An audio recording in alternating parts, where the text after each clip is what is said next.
really interested to see what Ohio State does at tight end. You lost Jeremy Ruckert.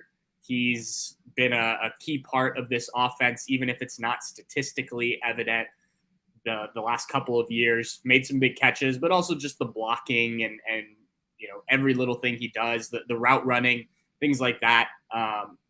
He's gone. He's off to the NFL. So who's next in that line for tight ends? I think Cade Stover is going to be that guy, but I do think there's going to mix in. They have got a number of guys that they like that can do some different things. We saw some more of Mitch Rossi last year. He's back for a 6th year. You've got G. Scott Jr. and Joe Royer, who are a bit more pass-catching guys.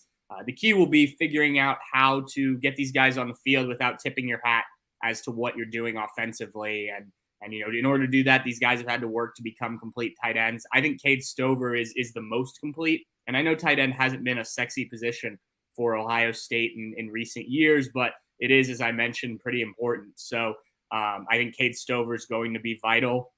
And then I'm interested to see how this offensive line looks. Last year, Ohio State had a good offensive line, especially in terms of pass protection. C.J. Stroud wasn't hit often, but the running game, and we've talked about it, Mark, especially in those short yardage, tough yard situations, Buckeyes couldn't get it done, especially when it mattered the most. Oregon, Michigan being the 2 prime examples. Travion Henderson had a great year number-wise, but wasn't able to pick up a lot of those tough yards. I think some of that had to do with the fact that Ohio State essentially was playing 4 tackles on the offensive line in terms of where guys were recruited to play. And some of it had to do with just not getting the job done.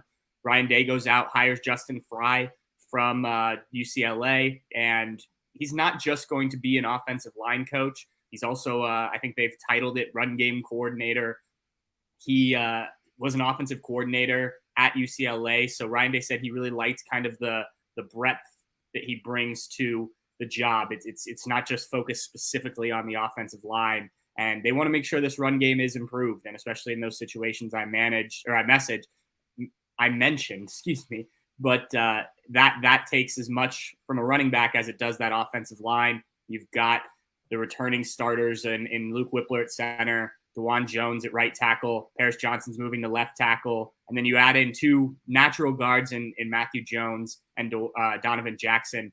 And I think that's going to make a more complete, more well-balanced offensive line than they saw last year, which is scary if Ohio State gets that run game going, at the highest capable ability, because obviously they were very good everywhere else last year.